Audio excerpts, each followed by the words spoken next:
Yo te quería hacer una pregunta, Jesús Manuel, porque algunas veces sí que me lo he planteado para saber cuál es tu opinión. A raíz de la emisión del documental de Rocío Carrasco, sí que es cierto que se pudo observar una disminución considerable de audiencia de Telecinco, cuanto menos. Yo hablo de Telecinco, que no así de Cuatro, por ejemplo, que forma parte del mismo grupo Mediaset. Y yo me he planteado si el lastre que puede traer Telecinco se debe a que ellos mismos han dividido a su público potencial. Es decir, por una parte existe una marea azul, una marea fucsia. El tener en el candelero ese tipo de programas y seguir manteniendo R que R determinadas cuestiones pudo dar lugar a perder a la marea azul. El giro de esa televisión hacia otro contenido, dando un giro radical, puede no hacer ganar a ninguno o hacer perder a los dos bandos. Es decir, yo lo que me planteo es si Telecinco puede volver a reconstruir esa unidad de su audiencia que tenía. Le costará tiempo, porque reconstruir una audiencia no es de la noche a la mañana. Es decir, hay mucha gente que se fue. Mira, yo recuerdo cuando, porque claro, la audiencia bajó con el tiempo, pero los primeros capítulos hay que recordar de Rocío Carrasco que hicieron un 32% de audiencia. Es decir, que esa es la realidad. ¿Qué pasó? ¿Cuándo se cansa la gente? Cuando se empieza a desmigar el contenido.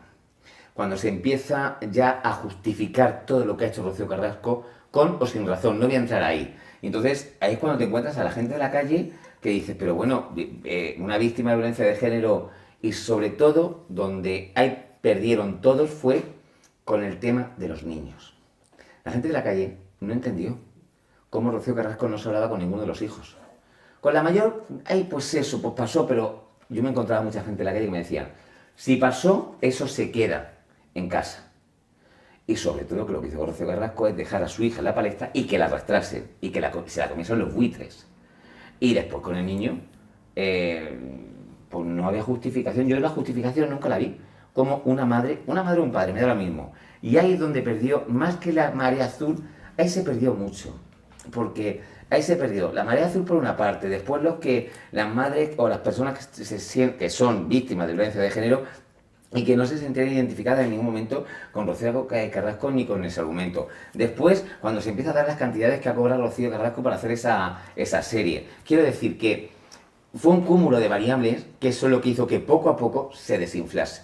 Y cuando hubo otras opiniones, algunas documentadas, otras informadas, que querían aportar algo, se les cortaba. Yo recuerdo un día cuando en un programa yo intenté explicar lo que era no una denuncia falsa, sino, se está hablando, es que solo hay un porcentaje de un 1% de denuncia falsa.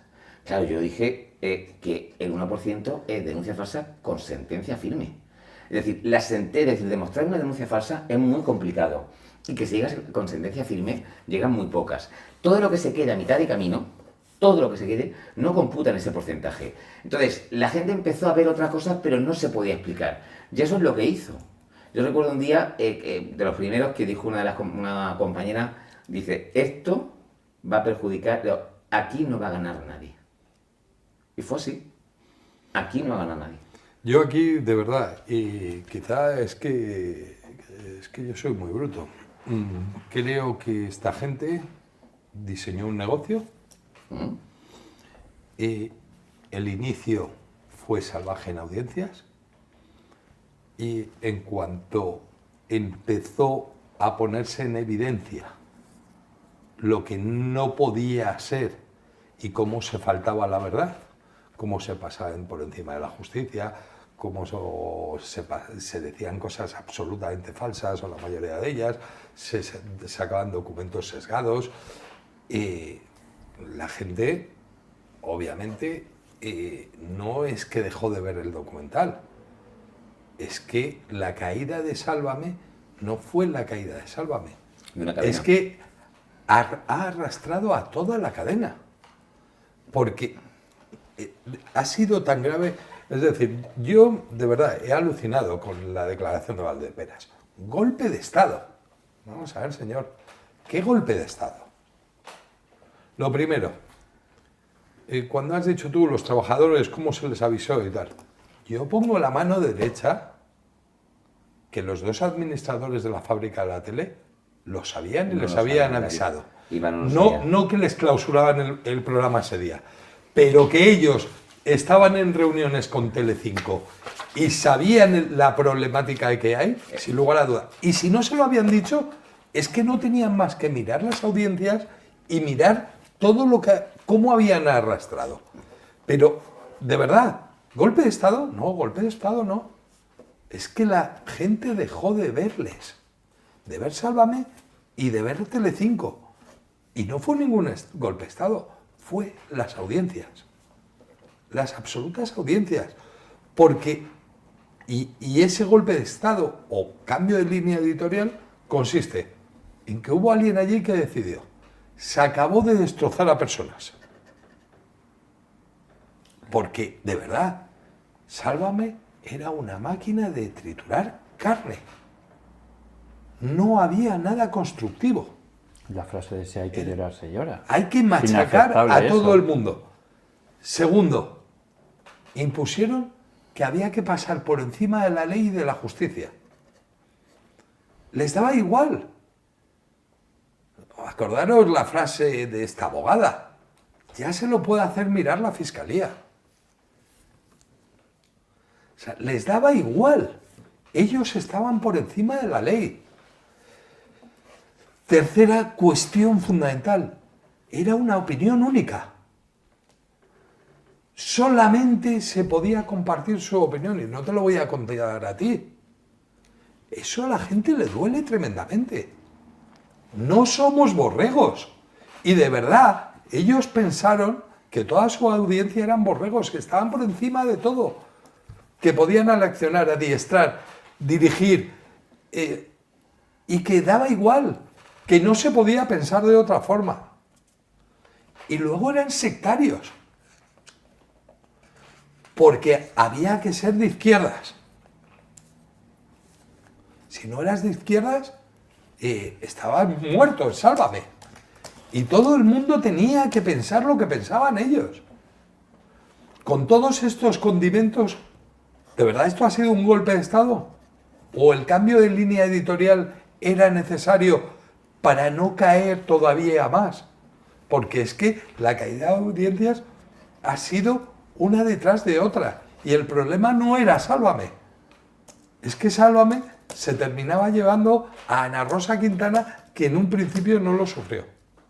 Y todo ello, no lo olvidemos, que de verdad, que como también en Baldomero Toscano ha habido Baldomero Toscano hay que decir unas que declaraciones. fue uno de los directivos que hubo en Telecinco en la etapa anterior con Basile. Claro, pero que dice, el argumento feminista era necesario. Perdona, aquí no había ningún argumento feminista, En Brista sí. ni en Brista.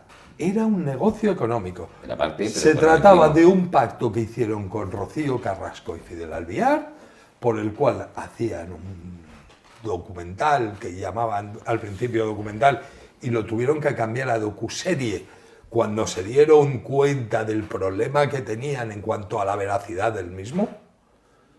Y de verdad, era un pacto con ellos que había que destrozar a Antonio David Flores. Su siguiente etapa era montar un escándalo, tal cual, la televisión, ni siquiera en un principio habían valorado porque le despidieron ese mismo día a Antonio David Flores, porque lo que querían era el conflicto, lo que siempre había llevado Sálvame. Y Basile lo que quería es, una vez destrozado a Antonio David Flores, una reconciliación en público entre madre e hija. Esa era la guía de esta gente. Pero se encontraron que ni a la audiencia la engañaron y que encontraron una chavala que es maravillosa, que ha vivido lo que ha vivido, que se ha comido lo que se ha comido, que ha aguantado todo lo que ha tenido que aguantar y que no les ha salido. Y luego ya llegaron las presiones políticas, el gobierno y demás, todo el feminismo y Carlota Corredera. Pero no nos engañemos. Mira, yo por lo que tú dices y por lo que David Valpera intenta justificar la palabra golpe de Estado.